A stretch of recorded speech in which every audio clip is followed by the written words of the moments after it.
Welcome in, everybody, to this week's edition of Dynasty Lessons Learned, where I'm going through the entire Week 7 slate of NFL games and going game by game, team by team, and dissecting what is going on from a Dynasty fantasy football perspective, whose players' values are trending up, trending down, should we be buying, should we be selling, should we just be holding, all of that kind of stuff from the Week 7 NFL slate. So we can start with the Thursday night game. What a game it absolutely was, the Steelers and the Bengals. On the Steelers side of the ball, there's nothing really much to talk about because a lot of the production just went to like all the tight ends that I don't really just find that too prescriptive. Pat Freiermuth had the big 70-yard touchdown and then caught another touchdown as well. Jonnu caught a red zone touchdown. Darnell Washington caught a touchdown at like the 2 or 3 yard line.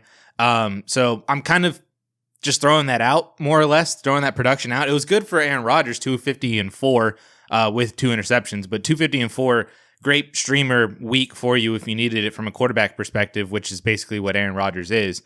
But I'm not really reading too much into it for the values of any of the tight ends, so to speak. I just, maybe they're interesting as desperation plays, but I'm not really taking anything away from that. Obviously, the big thing that kind of sucked was, and really the one player who didn't produce on Thursday night was DK Metcalf, which was weird because he immediately started out with, he had that 39-yard catch on the opening drive, and we were like, all right, it's going to be a big DK Metcalf game, and then it just didn't end up being that way at all. He only had 2 other catches for 11 yards after that catch, and that was pretty much it for DK Metcalf. So that really sucked.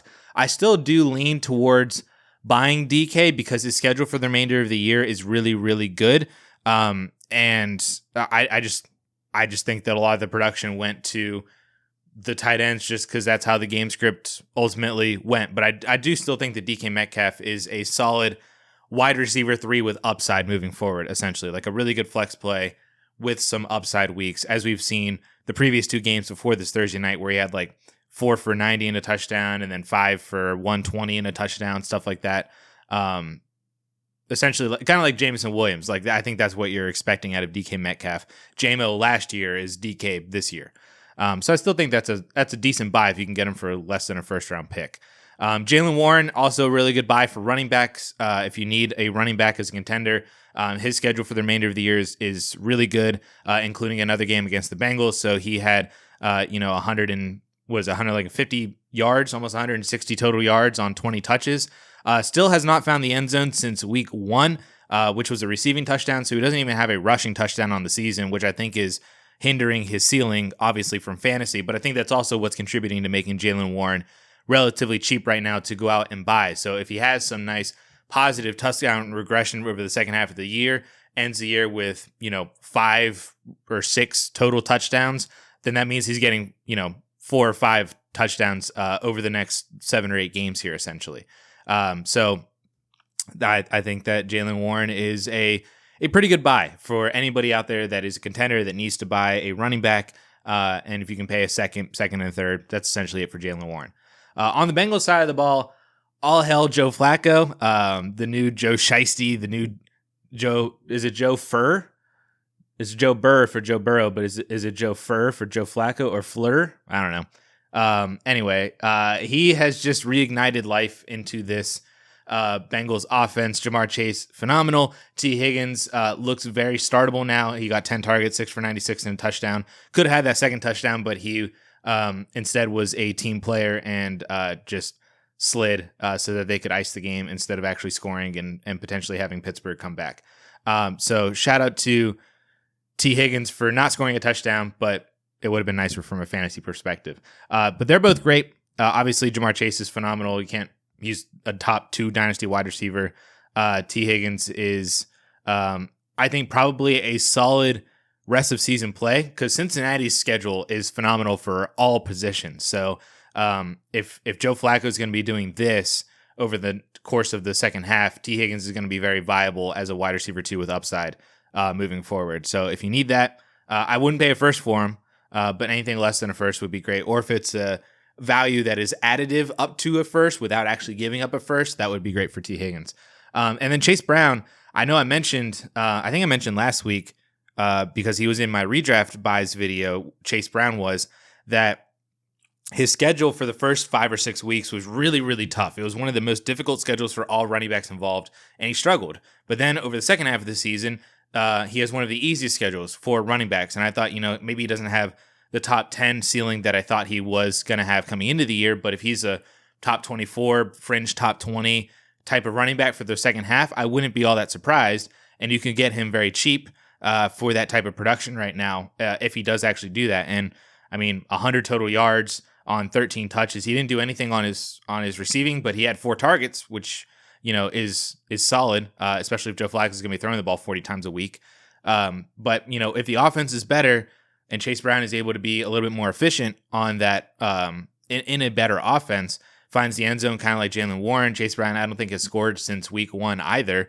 Kind of a similar thing where if you could just go buy Chase Brown for a second and a third or something like that, if you need extra running back help, I think Chase Brown and Jaylen Warren are both really good options for the second half of the season. On to the London game then, the Rams and the Jaguars. Of course, the big storyline was Matthew Stafford throwing for 180 yards, but 5 touchdowns, with 3 of them going to Davante Adams. So Davante came up in a big way from a positive touchdown regression standpoint without Puka Nacua, but there really wasn't all that much going on for the Rams. Kyren and Corum split, which you could see in the box score, they split, but a vast majority of Corum's touches came in garbage time when they were just trying to ice him, so they sat Kyren Williams. So I'm not reading too much into what's going on there. If anybody's worried about that, I would certainly be buying low on Kyren Williams. Again, buying low for Kyren is like less than a first-round pick. I would not pay a first-round pick for Kyren, but if you can additive value up to a first-round pick to get him, I'm fine with that because he's still the RB1. He just didn't find the end zone this week because all of the goal line touchdowns went to Davante Adams. And then Ferguson had a big touchdown, and Kanad Mumfield had 1 catch for 1 touchdown. That was on the opening drive or early in the first quarter. He caught the first touchdown. So that's pretty much it from the Rams side. That it's going to be the Davante Adams show without Puka Nacua, which it sounds like he's going to be back after their bye week in 2 weeks. And then Kyren should still be good for the remainder of the year. Davante Adams should still be solid for the rest of the year. And that's pretty much it for the LA Rams. Nothing really changed. On the Jaguars side of the ball, Lawrence got there through volume, 300 yards, and then a touchdown, and then had 18 rushing yards. So he was just kind of fine. Travis Etienne did not do. There's really 2 storylines here from the Jaguars. It's that I want to be selling Travis Etienne. Obviously, you should have sold Travis Etienne probably like 3 weeks ago. But his production over the past like 3 or 4 weeks has been pretty not great. To where I don't think you can get a first round pick for him anymore. This is why I was hesitant on buying into Travis Etienne when he was producing so well. And now he's not. And it's not looking too great for him. And Bashal Tutin isn't really producing. I'm not going to say Bashal Tutin's producing any much better, but that's kind of another indication that like if Tutin isn't that much different than Travis Etienne, we could see something happen where they start giving Tutin more work if they just kind of want to see more of what's going on with him over the second half of the season. If they start losing games and then they're sub 500, they're not doing well. Hey, let's see what the rookies got with Bashal Tutin. And I think even LaQuint Allen had some pretty decent snaps in this one because they were passing a lot. So I don't know. I don't really want Travis Etienne on my team. I think it's going to be hard to sell him just based on the past couple of weeks. I did have somebody ask me if I would buy Travis Etienne and David Montgomery for a first. So I said no. But if you can do something like that where it's Etienne and some other kind of piece and get a first round pick, I would easily take the first round pick in that one. Because I just don't really trust Travis Etienne and this Jaguars run game right now. Now, the other big storyline is, of course, Travis Hunter, 8 for 101 on 14 targets. Amazing what happens when you throw the ball to your second overall pick, who is immensely talented and won the Heisman as a wide receiver in college the previous season. Amazing what that does whenever you actually throw passes to him. And I think what made it even better for Travis Hunter was that Brian Thomas Jr. seemed to have left with an injury. I think there's concerns about either a dislocated shoulder or possibly a tear somewhere up in here, because I think this was the shoulder that he injured in college as well. So it's if Brian Thomas Jr. is out for the next few weeks, it could be really good things for Travis Hunter, especially if Trevor Lawrence is just kind of locked onto him. Apparently, he's really locked on to Parker Washington as well. I don't know what Lawrence or Liam Cohen see in Parker Washington that they previously had not seen in Travis Hunter or even Brian Thomas Jr. at this point. But this could be the turning point for Travis Hunter here, to where we see that second half breakout for him as a rookie. If it's brought on by the BTJ injury, then so be it. But this could be exactly what we kind of needed for the Travis Hunter drafters out there back from May. That he showed his upside here. This is exactly what we thought he could be, and he showed that he can be a wide receiver one at the NFL level.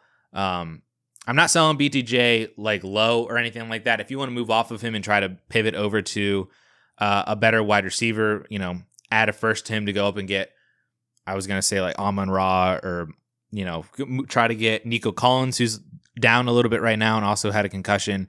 You're not going to be able to get JSN or Lamb or maybe Jefferson. I doubt it. Probably not Puka, even with the injury. But like, if you wanted to go from BTJ in a first over to Neighbors, I don't think that's a bad deal either. If you want to move off of BTJ, I'd rather go up or try to move over to like a Rashee Rice kind of player, or Ladd McConkey than anything. But that's where like BTJ, I think, is still just so good that I'm not willing to devalue him all that much still. And I don't want to trade down from him because he still has that tremendous upside that we saw last year. It just, this year has just kind of sucked for him, and that just kind of is what it is. But that could be great for Travis Hunter, though. If BTJ is out, we'll have to see. And I don't want Travis Etienne, and that is the London game. Chiefs and Raiders. I mean, this one is really quick. Geno Smith sucks. We might see a Kenny Pickett start or 2 or 3 over the second half of the season. I mentioned that in the waiver wire video. So if you were able to pick up Kenny Pickett, or he's still on waivers and you want to pick up Kenny Pickett for free just to see what happens, I don't think he's good either. But if you could flip him for something that could be better than nothing, especially if you just picked him up for free. Ashton Genty didn't really do all that much. I wasn't expecting him to do a whole lot against the Chiefs run game. And then the offense was awful. I think they only had 3 first downs, if I remember correctly. And they only ran, 29 plays? They had 18 pass attempts and 11 carries. So that's only 29 official plays. I mean, that is insane. Just how bad the Raiders were this week. Trey Tucker wasn't even all that great. Genty didn't do anything. Michael Mayer didn't do anything. There's really nothing you can take away from this Raiders offense except that everything sucks and it's dragging everybody down. But I mean, you're not selling Ashton Genty off of this game. So it was just a bad game, and it's probably going to be a bad rest of season for them too. And that really sucks. On the Chiefs side, I mean, there's not much else to talk about over there outside because they won 31-0. Welcome back, Rashee Rice. Maybe that's the first thing that we can talk about. 7 for 42 and 2 on 10 targets. Immediately went back right back into being the wide receiver one for Patrick Mahomes that you absolutely love to see, especially when Patrick Mahomes is playing and throwing at this rate that he is currently right now. So wheels up for Rashee Rice. Suck it, everybody who doubted him. But this is exactly what we wanted to see. I mean, he stole lunch money from Travis Kelce. He stole lunch money from Xavier Worthy. I mean, it is the Rashee Rice show in Kansas City. He is phenomenal, and is probably borderline really close to being a top 12 dynasty wide receiver if he's not there already. I mean, it's just like with the additions of Emeka Egbuka and Tedero McMillan and like the rookies up in there, and then you've obviously ascended JSN well into the top 12. London's still up there. Like there's a lot of names at the top and the fringe, wide receiver one range, but Rashee Rice definitely deserves to be in that range for sure as a dynasty wide receiver one, essentially. And it's not good things for Xavier Worthy. I would like to sell him. I would have liked to have sold him anyway. I never bought into his value spike because of the Rice suspension, because of exactly what happened here. So if this is what's going to happen for the rest of the season and then into 2026, Rashee Rice is the wide receiver one. Worthy is the inconsistent wide receiver 2. And then Travis Kelce is just fine. I mean, he had a 44-yard catch, but outside of that was 2 for 10. So it's not good for Travis Kelce either. Brashard Smith got a lot of work, mainly just because they were winning by 3 or more scores like instantaneously. So Pacheco definitely led the way, and I think Pacheco is another great buy that I mentioned last week, and then I'll reiterate again this week. Finally found the end zone here, had 15 carries to Kareem Hunt's 4. I'm not reading too much into the split between Pacheco and Smith because, like I said, Smith got a lot of garbage time work, and had this game, I think, been more competitive, had it been, 31-24, I think Isaiah Pacheco would have been possibly up over 20 carries to Brashard Smith's. Maybe he still has the receiving work, but he has half as many rush attempts or less. So I think Pacheco is going to be a really good workhorse for the second half of the season.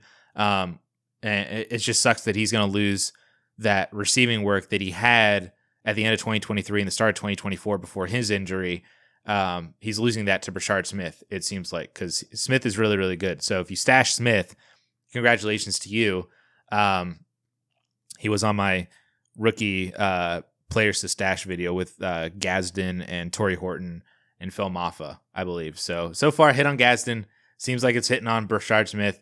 Please get healthy, Phil Maffa, and please do something, Torrey Horton. But I get it because you're playing behind Jackson Smith, Jigba. Yep, Jackson Smith, the Jigba. Anyway, but that's the Chiefs-Raiders game. All the Chiefs look phenomenal. If you're Rashee Rice, I like Isaiah Pacheco moving forward. Patrick Mahomes has probably re-cemented himself as a potential top 5 dynasty quarterback.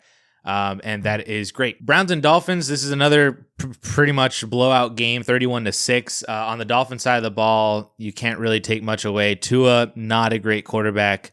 And because he had a bad game, he dragged everybody else down with him. Jalen Waddle didn't do anything. Malik Washington caught PPR volume, mostly from Quinn Ewers, I believe. So maybe there is that if they were to move off of Tua, and especially with Darren Waller's injury, that Malik Washington could be more of the number 2 target, or maybe number 3 behind like Devon Achane, but he could be a really good target player if you've now removed Darren Waller for the remainder of the year as well. And if he has a little bit of a rapport with Quinn Ewers as kind of backup quarterback to backup wide receiver, you might have that connection going as well. So we'll see if Quinn Ewers eventually takes over. I think it's only a matter of time, really, that Tua is just kind of gone. So if you can get off of him at all, I don't know if you can, but if you can, that would be phenomenal. Achane was fine. He had double-digit fantasy points, but it's a floor game. It's not too bad. And then Waddle just didn't do anything. But the entire Miami Dolphins offense right now just sucked. And the fact that they got blown out by the Browns is not a good look at all. This team is in for a massive overhaul top to bottom, with the only pieces that I really want being Achane and Waddle. And yeah, that's the Dolphins. On the Browns side of the ball, they didn't do anything outside of just give the ball to Quinshon Judkins, which is phenomenal. It works. I was talking to Caleb and then our other editor, John, about where Judkins fits in dynasty running back rankings. I said he's top 10, but I don't know if I can put him up near the top 5. Caleb said that he's RB5 right behind Omari and Hampton, so I'm assuming it would go Bijan, Gibbs, Genty's the top 3, then Hampton, then Judkins for Caleb. I don't know if I'm there yet, because I think I would still probably prefer Achane and maybe JT versus Judkins I think would be interesting. But that would be pretty much it. So then he would be 8 for me if I'm putting both Achane, or 7 if I'm putting Achane and JT above him. But all in that same tier, essentially. Judkins is phenomenal. And a top 8 dynasty running back, absolutely, with top 5. I think definitely within his range of values for sure. But other than that, I mean, Fannin 4 for 36. Judy didn't do it. I mean, we knew this game was going to be ugly from a weather perspective, and we knew that Judkins was going to dominate given the fact that Miami's rush defense is the worst in the league. So it just fit well for Judkins, and just because of the game script and the weather, Gabriel didn't throw all that much. Judkins dominated, and that's just basically how it went for the Cleveland Browns. Not that you want anybody really from the Browns outside of Judkins, but that was pretty much it. That was this game. Another quick, easy one with a lot of ugly. Oh, look, another quick, easy one with a lot of ugly. I mean, the Patriots dominated the Tennessee Titans. Drake May continues to get it done, 222-2 with 62 rushing yards. Stephon Diggs had a good game. Kayshon Boutte caught the long touchdown. Hunter Henry, 7.3 PPR fantasy points without scoring. It's okay. And then Ramondre Stevenson, 88 and a touchdown, and then also had 2 receptions that he didn't do anything on. And then Travion playing behind Terrell Jennings. I don't even know who Terrell Jennings is, but Travion is now playing behind him. And then Mike Vrabel said that they found their 5-minute back in Terrell Jennings, and you can't continue valuing Travion Henderson as a first rounder right now. I know I got that question, I think 2 weeks ago in my Friday AMA of where do you value Travion, like in 2026 picks, like is like a mid first where I would value him for 2026. And I said probably yeah, but I think it's not him, it's Vrabel is making it really difficult to continue valuing Travion Henderson as a top 15 dynasty running back as a first round rookie pick value, because there's 2 possibilities here. Either A, the Patriots are stupid and not using a really talented player that they drafted highly as a top 35 overall, I believe he was. Top 40 for sure. I think he might have been top 35. Early second round pick. Very talented, and they're just not using him. So the Patriots are very dumb. Or Travion himself is not good. And the Patriots, who are watching him every single day, just continue to choose day in and day out, week in and week out, Ramondre Stevenson is the better running back and Travion Henderson is not worth it. So you have to decide which side you're personally on. And I find myself kind of in the middle of the two that, hey, maybe Travion wasn't as good as what we initially thought he was as a rookie. And he is kind of being typecast into a non-workhorse role that Ramondre is just a more experienced NFL player, better pass blocker, stuff like that. That is kind of where Travion is right now, is that we were too high on him as a talent. But I also think if New England were to decide to just give Travion Henderson 14 touches a game, he would be pretty good on those touches too, you know? Like, so I'm in between. I don't think you can continue valuing him as a first round pick. I have a rookie redraft mock draft coming up here soon, like redrafting the 2025 rookie class through the knowledge of what we have for the first 7 games. And I don't think Travion's in the top 12. I got to be honest with you. And if he is, I think that's more indicative of some other players not producing well either than it is my belief still in Travion Henderson. So you can't play him whatsoever. I think you have to hold on to him. I wouldn't be selling Travion unless you're competing and you can somehow flip him over to get like Christian McCaffrey or Derrick Henry or Josh Jacobs or somebody like that. If the other team somehow still has that guy, but they're massively rebuilding and you add to Travion to move over to one of those win now pieces, I think that's the only way that you can sell Travion. But I would be holding on to him and just praying that something changes. And that something might unfortunately be a Ramondre injury. But even then, I don't even know. If Ramondre got hurt, I still don't know if I'd feel comfortable playing Travion in that first week. So Ramondre might just be a really good cheap buy if you need somebody for the second half of the year, because his schedule I don't think is all that bad either. So if you needed a cheap running back, like I can only pay a couple of thirds for a player and you can go buy Ramondre, that might be the play. Because he just is going to continue getting this volume, and the Patriots offense is really good. And yeah, so that's kind of where we're at with that whole thing. On the Titans side of the ball, everything just kind of sucks. Cam Ward, obviously the issues for Tennessee extended far beyond Brian Callahan. They definitely needed to fire Brian Callahan, but the issues extended way beyond that. So Cam Ward, he had the touchdown pass to DK was phenomenal. That was a fantastic pass. I mean, he was wide open, but it just looked so easy. Jefferson, Tony Pollard got 6 catches. I mean, it just kind of is what it is. Pollard himself is kind of fading. I don't know if this is because Spears is younger or Spears is getting snaps also because they are throwing the ball more, but Pollard's a good pass catcher too. He had 6 targets, 6 receptions. Pollard's just really difficult to continue starting as well. Like if you told me right now, I could pay 1 third-round pick for either Ramondre or Tony Pollard to have for the remainder of the year. I would pick Ramondre over Pollard. So Tennessee just needs a lot of help, and we should just not play anybody from Tennessee until they get that help, which is probably not until like 2027. So that's where we're at with the Titans and this whole game. Oh, look, more disgustingness on the week. I promise you there was really good games this week that we just haven't gotten to yet. This is just the way that ESPN has ordered these guys in their top list, that we're just talking about all these gross games. So Bryce Young got hurt. Not that he was doing much anyway beforehand, but he got hurt, so in comes Andy Dalton. Xavier Legette was Andy Dalton's best friend. I believe he had 8 targets from Andy Dalton and caught the touchdown pass. Tetero McMillan didn't do all that much, but that might just be a little bit of a product of Dalton has familiarity with Legette from last year and then hasn't worked with him all that much this year because T-Mac has went immediately to the first team and got all the practice time with Bryce Young, not much practice time with Andy Dalton. So that might change moving forward. It hasn't changed my opinion on Legette or Tetero McMillan for the future.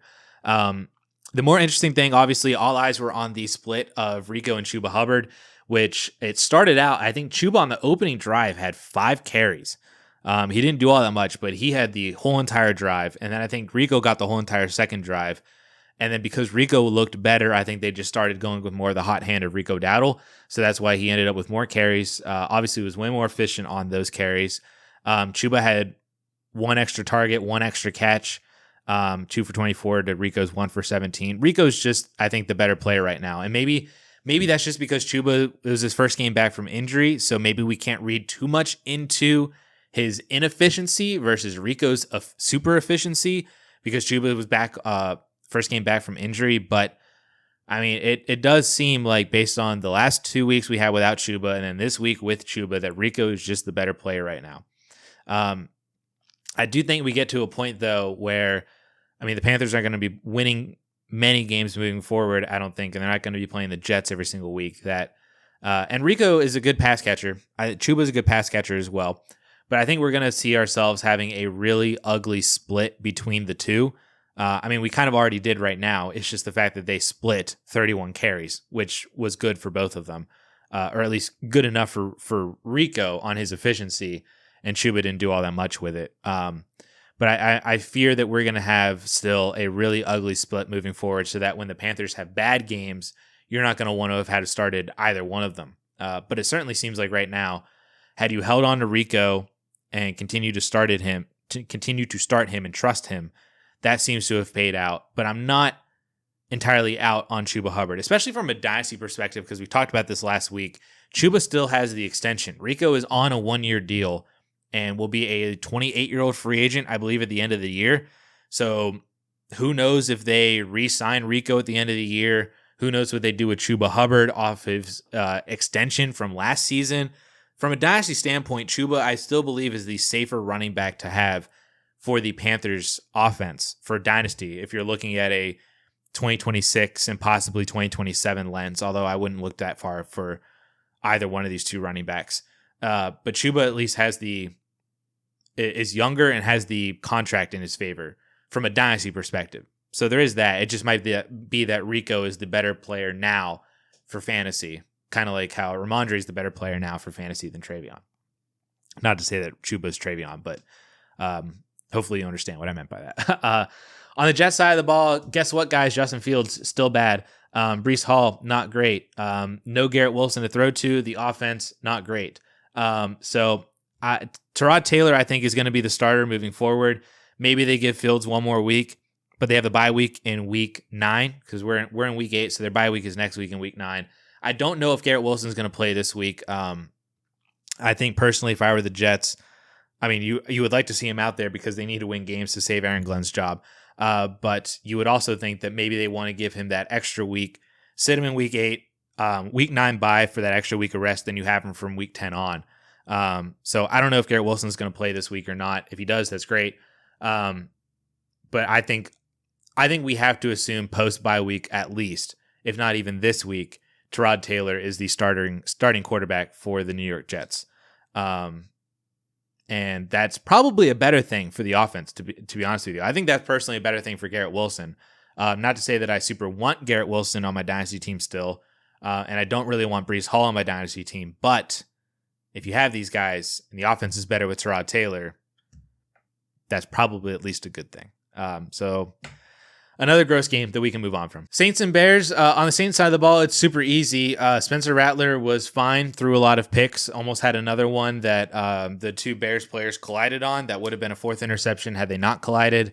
But at least because he is willing to throw the ball and throw it deep and really just throw it to Chris Olave, Olave had a really good week this week, 57-yard touchdown, then caught another touchdown later on. Shaheed is okay. Juwan Johnson returned to some production, so that was nice to see. And then Kamara didn't do much with his touches. He had 14 touches for less. He had 29 yards. But Kendra Miller, as we now know, tore his ACL. So I'd imagine that we see probably more Devin Neal in the backfield. We probably see more Taysom Hill. So not to say that Alvin Kamara's value increases because Kendra Miller is not going to be there for the remainder of the year, but he should continue seeing at least decent volume, that he should have good games, but then we'll also have the probability of having bad games, as we've seen here, especially whenever you end drives with a 60-yard Chris Olave touchdown. It's that drive has just got eliminated. And then you also end drives by throwing interceptions. So the Saints didn't have the ball all that much. They weren't able to run that many plays because they had a lot of drive-ending plays quickly. But Kamara, at least, I feel like a late second for Kamara is like the absolute most I would probably pay for him. If you still have your second round pick and you are 6-1, 5-2, and you want to just pay that second for Kamara, that's probably totally fine. But that's probably the most I would pay for him right now, just because his dynasty perspective is dwindling quickly, and he is on the short list that. We'll get to another player that got injured this week, but because of his age, if anything were to happen to him, his value's done. It's tanked. It's completely gone. So that's I'm more okay with keeping players or buying players like Kamara because the opportunity cost is maybe a late second or something like that. It's not all that expensive. But when you start getting into players that are worth borderline first round picks, or if you add something, then you get into the first round range, or they're actually worth a first. And they're at that age point where an injury causes just value deletion, a la Tyreek Hill. That's super scary. So Kamara is on that list, kind of like how Austin Eckler was on that list. And now you see what happened with Austin Eckler. But because he's already so cheap, and if you want to hold on to him and run that risk, that's totally fine. But maybe he gets traded and goes to a better situation. I don't know. On the Chicago side, Caleb Williams did not have a really good day, and because of that, none of the receivers had a really good day. DJ Moore, Dunze were not good. Cole Kmet got injured. Colson Loveland's route percentage continues to go up, so I think we could see a second half spike here for Colson Loveland, especially with Cole Kmet inactive. So that could be a good thing for those of you that drafted Colson Loveland, especially those of you if you drafted Loveland over Tyler Warren and you're like, dang it, I really wish I made a different choice there. Then we could be seeing kind of a rise, a increase in workload for Colson Loveland and possibly an increase in production to where we're talking about him very favorably moving into 2026, especially if DJ Moore were to then get traded as well or just not be on the team next year. If Loveland has a strong second half and we move into 2026 without DJ Moore, oh my gosh, that could be massive for his dynasty value. To where, I obviously right now I'd rather have Tyler Warren in dynasty than Colson Loveland. So if you made that decision in rookie drafts, and I had Loveland ranked ahead of Warren, but they were back to back. I preferred Loveland's age. But to where maybe that is flipped, and now where Tyler Warren's the tight end like 3 in dynasty, maybe Loveland by the end of the year is like the tight end 4. So maybe you didn't necessarily make them a bad mistake by drafting Loveland over Warren to where he can make that up over the second half of the season. I'm hoping that's ultimately what happens, because Loveland is a very good player. I don't want to dismiss that from him whatsoever. He is a phenomenally talented tight end, very athletic, very good hands. Looks like he's learning the blocking side as well, very well.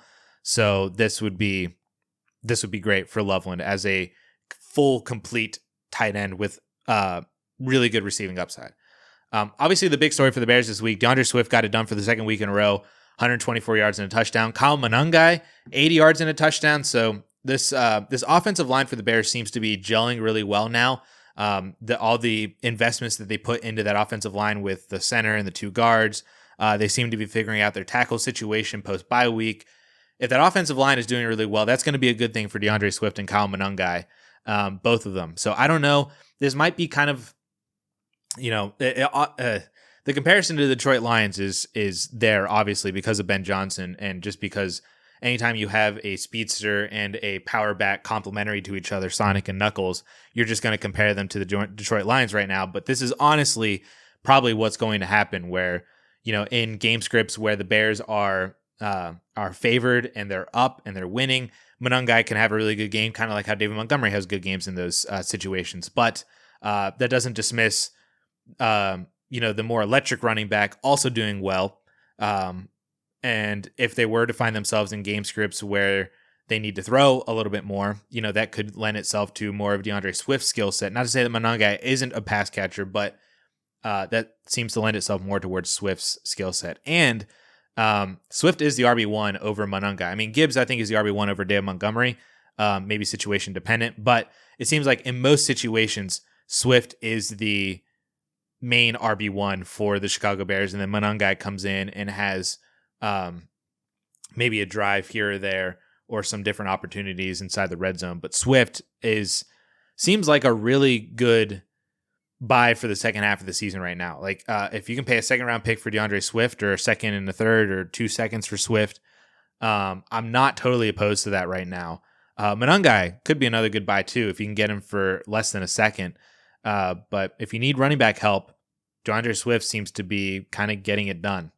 And I think their schedule for the second half of the season is pretty solid too. So not a bad buy for contenders. All right, Philly and Minnesota. Finally, we get to an actually good game. Jalen Hurts got it done through the air, 326 and 3. Had negative rushing yards, which was crazy. I don't even know the last time Jalen Hurts had negative rushing yards.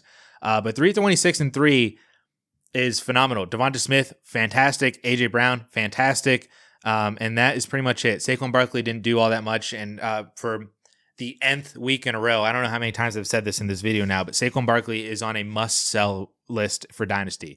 He is at the top of the list of players that, because of his age and because of his not-so-great production right now, and his value, where his value currently is sitting, as you could sell him for a first-round pick or maybe a first plus.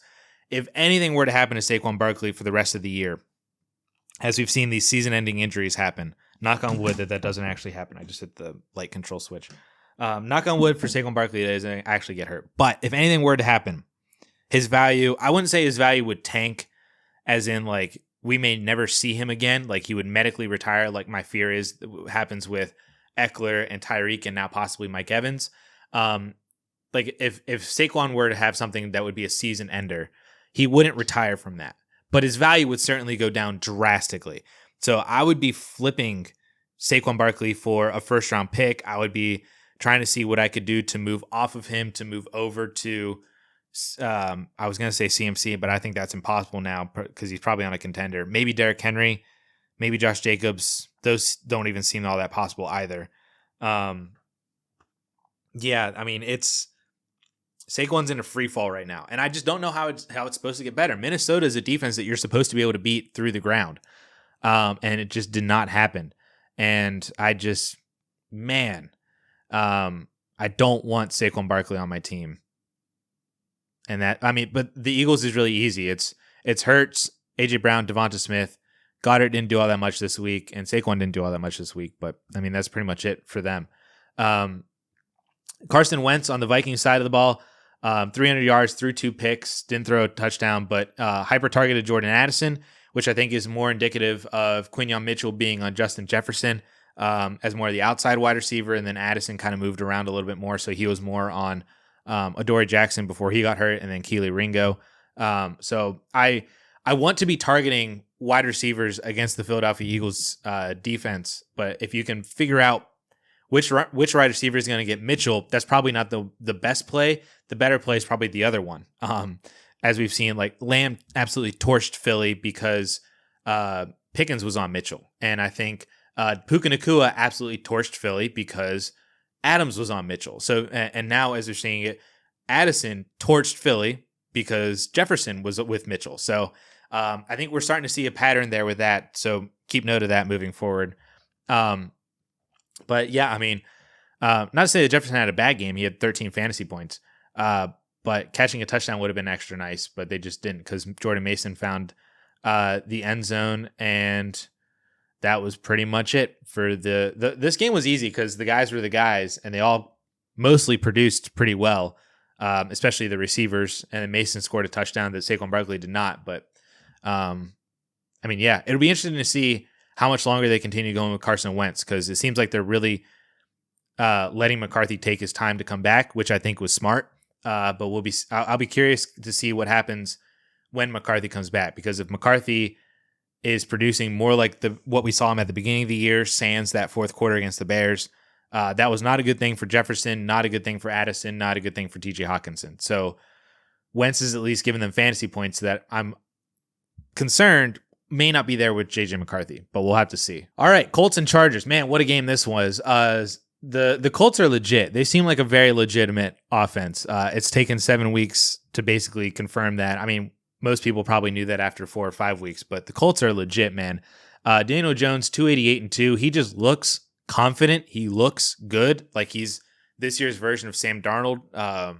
And I don't mind buying into him. Like if you're a person right now who has Tua, Justin Fields, Kyler Murray, Bryce Young, like any of these kind of like super iffy quarterbacks that could possibly get replaced at some point, I would be trying to see how you can move over to Daniel Jones, essentially, because or Sam Darnold. I'll give it to either one of the two, because it seems like those guys at least have stability right now in their offenses with their production and their situations, that they have more long-term dynasty value than those other guys, which is weird to say with where we were at with Daniel Jones last year and Sam Darnold 2 years ago, but this is where we are.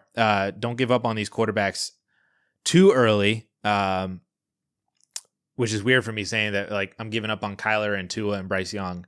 I gave it up on Justin Fields. That's he's helpless. But so maybe we shouldn't give up on Tua or Kyler or Bryce Young yet. But I think you could trade them now and then buy them later in the future for much cheaper. And try to see if you can pivot over to a Daniel Jones or a Sam Darnold. But Daniel Jones is really good.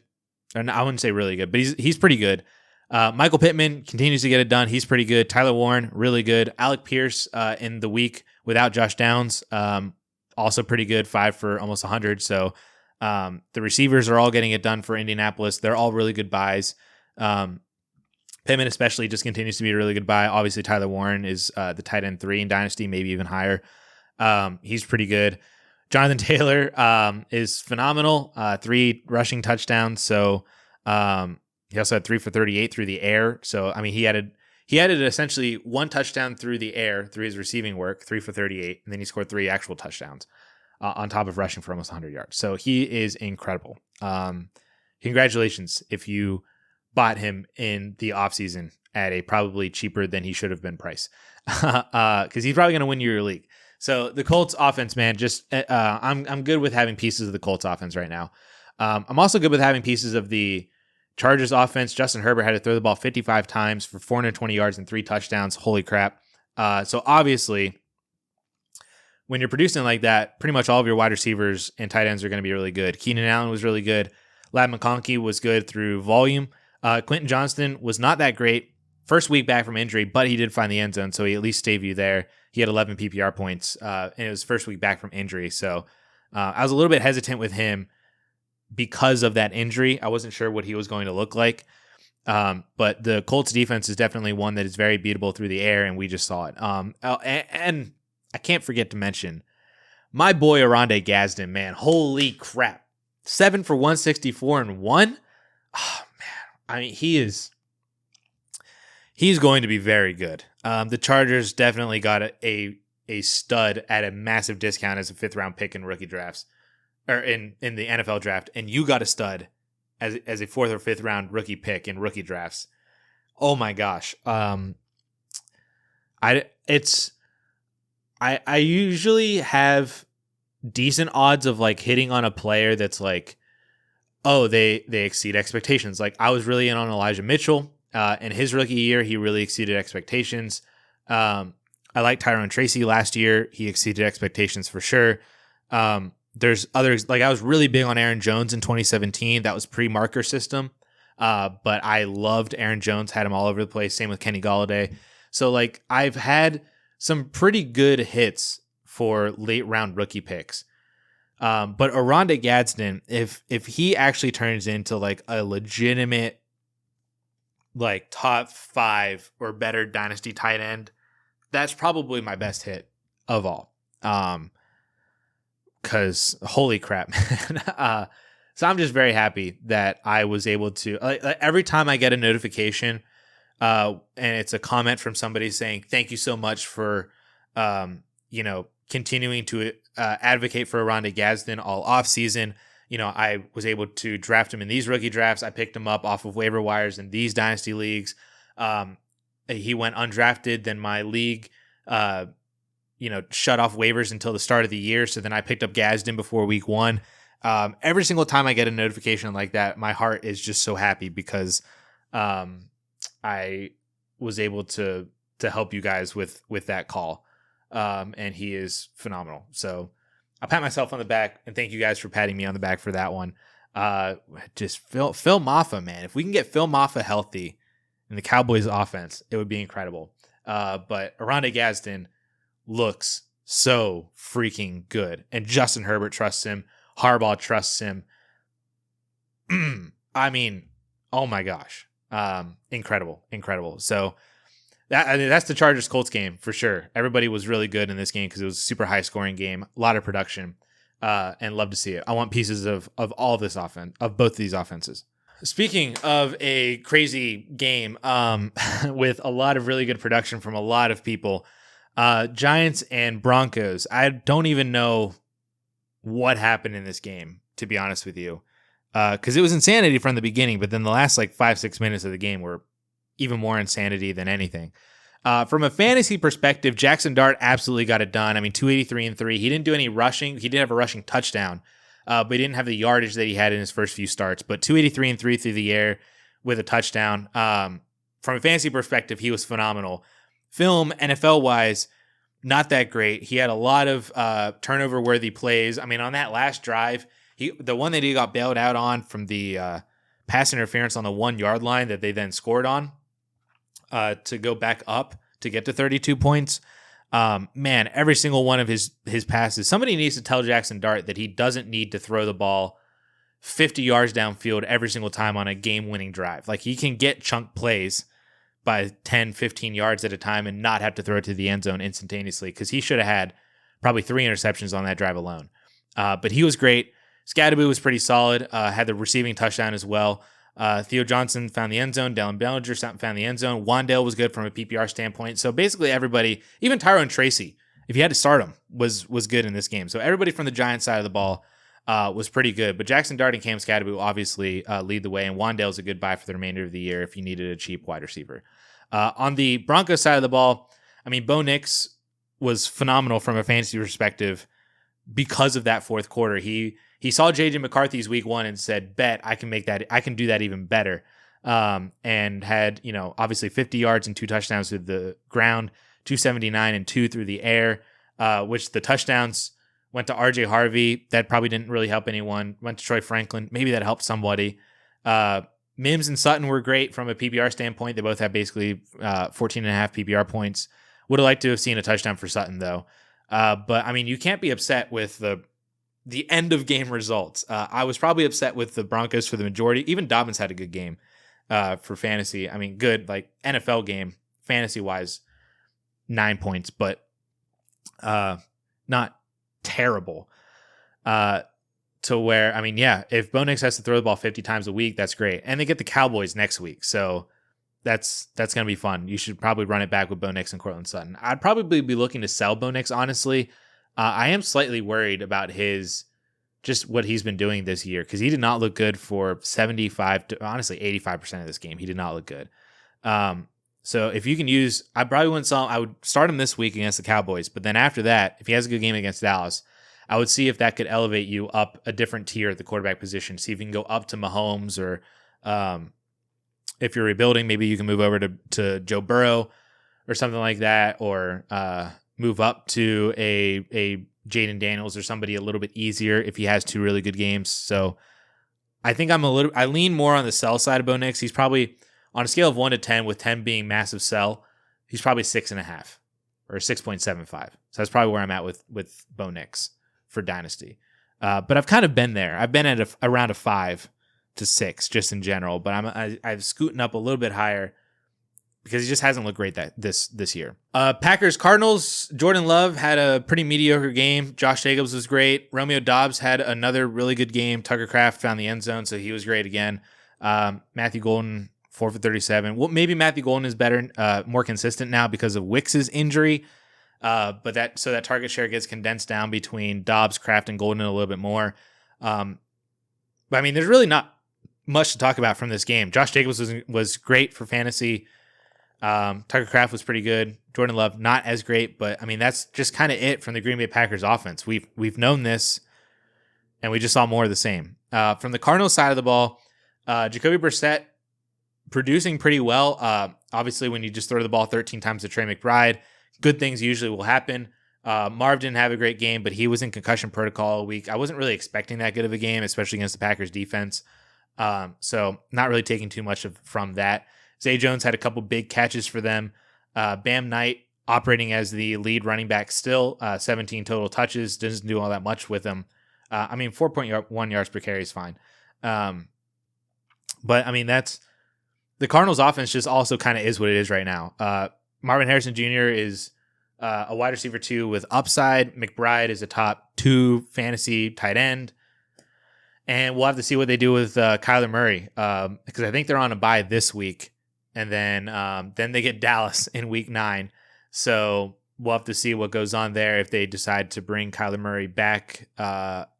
He's injured right now, but if they want to keep going with Jacoby Brissett, because he's producing pretty well, or if they go back to Kyler Murray, just what they do with him in general will be interesting. So, but as of right now, this game was relatively easy because the guys were the guys, and there wasn't all that much to talk about. Commanders-Cowboys, on the Commanders side of the ball, Jaden Daniels did get hurt, so Marcus Mariota, I mentioned him in the waiver wire video, as a pickup if he was still on waivers, or if somebody dropped him after having picked him up for Daniels' injury at the beginning of the year. Daniels, at least before he left, threw for 150 and 1, and then rushed for 35 and a touchdown, so he wasn't bad for you for fantasy before he got injured. We didn't have Terry McLaurin or Deebo Samuel, so Zach Ertz caught the touchdown, which thank you. We were more betting on you, so thank you for actually producing. Jalen Lane had a couple big catches. Chris Moore had a big catch. Luke McCaffrey didn't do anything. So it's just, if you were banking on a Commander wide receiver, you were probably already tough sledding, but hopefully you at least picked. I was team Chris Moore coming into the week than I was any of them. So that worked out well enough. Honestly, I was team Zach Ertz and then Chris Moore after that, but they both worked out pretty well. Ja'Cory Krosky-Merritt didn't do anything, which sucked. And it was weird because it was against the Cowboys defense, but we also know that JCM is not a pass-catching running back like Jeremy McNichols is. So had we assumed, which would have ultimately ended up being correct, but had we assumed that Dallas is going to win this game and that the Commanders might have had to throw a little bit more to keep up with Dallas, then that wasn't going to be JCM's workload. And unfortunately, he then lost a goal line touchdown to Chris Rodriguez, which I think was more a garbage time thing. But it's just JCM, I feel validated and a little vindicated by my previous season a few weeks ago take that I was just saying that he's more of just a guy, and I got flamed for it from a few guys in the comment section saying that he was great and blah, blah. I don't know what I'm talking about. He's been the starter for 2 weeks and has not looked good for 2 weeks against two pretty easy defenses to run on in Chicago and Dallas. I gave him the benefit of the doubt last week because it was raining, and I was playing him again with confidence this week against Dallas, but that's 2 weeks now that if he's not producing against these guys, it's going to be hard to trust him to produce against harder matchups. So that's what, like, I've been on the sell Jacory Krosky merit train for quite some time now, and now that he's a starter and he's not producing well as a starter, I get worried about that even more. If you could sell him and something for a first-round pick in a heartbeat, I'm still continuing to sell JCM for early to mid seconds, multiple seconds, whatever it ends up being. If you can sell JCM, I'm on board with that. On the Cowboys side of the ball, they're just incredible, and the guys are the guys. Dak Prescott's great, Javonte Williams great, CeeDee Lamb great, Jake Ferguson great, George Pickens really good, even with CeeDee Lamb back. I mean, what more can you say about the Dallas Cowboys, man? Just invest into their offense and have as many players. There's 5 players right here that you can start every single week, and they're all going to produce more often than not. So it's just a fun offense, man. It's really, really fun. What more can I say? Getting into the final island games then, the Falcons and the Niners. So on the Falcons side of the ball, Michael Penix, he had an injury at the end of the game that maybe we'll have to see kind of what happens with that. But for most of the game, he wasn't all that great. 241-1. Bijan was held in check for the majority of the game too, even though he ended up scoring a touchdown. And I mean, if 20 fantasy points is like Bijan being held in check, 90 total yards on 20 touches and a touchdown with 6 receptions. I mean, what is that? 11, 15, 21 fantasy points. If that's Bijan being held in check, holy crap. So yeah, it wasn't like a great NFL game for him, but for fantasy, he definitely was fine. Drake London didn't have that great of a game. Kyle Pitts was pretty good. So if you started him, congratulations. But I mean, this whole game in general wasn't all that great, but the Falcons being held in check for most of the night was pretty unfortunate. But at least if you had Bijan, you were still very happy. On the Niners side of the ball, Mac Jones was really held in check. I mean, he had thrown for like 280 like for 3 weeks in a row, and then it gets held to 150. And Juwan Jennings came back to being more the wide receiver one over Kendrick Bourne. Hopefully you didn't really need to start either one of them. I did start Bourne in a couple of leagues, and I think I told a few other people to start Bourne. So I apologize for that one. But yeah, again, just another bad night for basically everybody except for Christian McCaffrey and Bijan Robinson. Christian McCaffrey is so freaking good, man. Holy crap. So if you have Christian McCaffrey and you have Bijan Robinson, you are doing pretty well. And that was pretty much it. Kittle didn't do anything, but I didn't expect all that much from him. I started him in leagues, and I told people to start him in leagues because I was like, dude, it's George Kittle. Like if he has it, if he is healthy, you should play George Kittle. I was reining in my expectations because I wasn't expecting him to be like bonkers in his first week back from injury, but to not even have a catch was not on my bingo card. I thought maybe he would have had like, 3 or 4 receptions for 30 or 40 yards, and that would have been fine. Maybe caught a touchdown, but he didn't even have a catch. So he got goose egg, but that doesn't impact my valuation of George Kittle at all moving forward. This is his first week back from injury.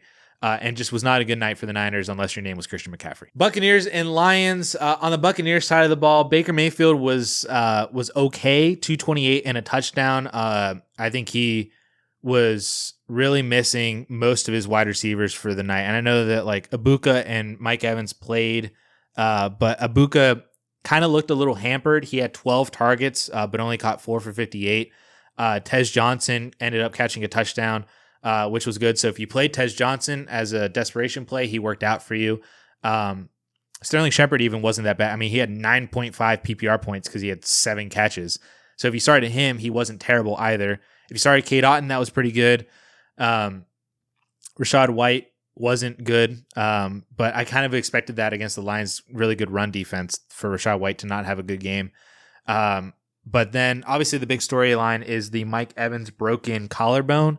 So as I mentioned a couple of times this episode, that there are just players that at a certain age point, if anything were to happen to them, their value tanks. And that is what happened to Mike Evans last night, which is super, super unfortunate. I mean, he's a first ballot Hall of Famer, phenomenal player. I would not be surprised if he retires at the end of the year. I wouldn't be surprised if he tries to come back, but he is a free agent, so the Bucs would have to like re-sign him to maybe another 1-year deal or something like that. But again, I wouldn't be surprised if Mike Evans retires either. So if you had him, you kind of just have like a dead asset right now, like you had with Tyreek or James Conner or Eckler. It's just kind of a dead asset. And that's my fear with Saquon. That's my fear with Kamara to an extent, kind of to McLaurin or Debo to a degree as well. Like just these older guys that are producing well-ish now, but if anything were to happen, man, it would disintegrate just like that. So it's super unfortunate for Mike Evans, but I mean, there's nothing you can do about it right now if you have him on your dynasty team, other than hope that is not the way that he wants to go out. But like I said, on the Lions side of the ball, I mean, Jared Goff had a fine game. Jahmyr Gibbs is really, really good. And Amon-Ra St. Brown is really, really good as well. So, I mean, there wasn't really much else to talk about. I mean, Sam Laporta didn't have that great of a game. Jameson Williams donutted. David Montgomery did not have a good game, which I did kind of expect. I bet his under. And because the Buccaneers' rush defense is really good. But Jahmyr Gibbs was able to get it done. And when you have drives that end on a Jahmyr Gibbs 80-yard touchdown and then some other massive plays from him and massive plays from Amon-Ra St. Brown, I mean, it's hard to depend on the exterior guys of the Lions when you have Gibbs and Amon-Ra driving the offense every single week, essentially. I mean, like I said, I say this every single week. Like sometimes it's going to be a Laporta JMO week. Sometimes it's going to be a Monty week. But most of the time, it's going to be an Amon-Ra St. Brown and a Jahmyr Gibbs week. And that's the Lions offense. Final game then is the Texans and Seahawks that I could not stay awake for because the halftime was at like 11:30 p.m. Eastern time. I'm like, what the heck are we doing here? So happy that they're done with these doubleheader games on Monday night because it's so stupid. But the Texans did not have a good game. This offense is so bad, man. They have no creativity whatsoever. CJ Stroud, 229 and a touchdown. Led the team in rushing yards, so cool. Dalton Schultz was like the only viable pass catcher on the night. I mean, Nico Collins had 10 targets, and he dropped a really big pass as well, and then he ended up having that concussion. So he just did not have a good game. I still think Nico Collins is a really good dynasty wide receiver. I'd probably have him in the top 12-ish. I'm doing my rankings update here soon, so we'll see where he actually lands. But he's still in that top 12 because he's a very talented wide receiver. Had he caught that extra pass, he would have been like 5 for 50 at least, and we've been like, okay, well at least that wasn't too bad. But it was just not clicking with him and Stroud last night, and that's just, I mean, Chubb wasn't great. Woody Marks was not great. Maybe we'll see some more Jalen Noel with Nico Collins maybe out this week.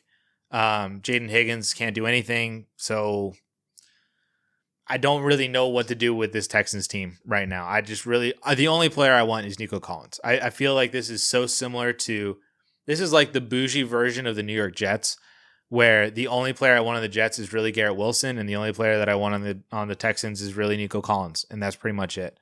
On the Seahawks side of the ball, similarly, the only player that I really want is Jackson Smith and Jigba because he is so freaking good, man, and can posterize a ref on a touchdown celebration. But Jackson Smith and Jigba is incredible. I don't know if there's a possible way for me to keep him out of the top 5 dynasty wide receivers. It's just, yeah, he's really, really good. I mean, I want Sam Darnold on my teams too. He just didn't have to do all that much. Zach Charbonnet ended up with 2 rushing touchdowns, so he got it done if you had to start Charbonnet.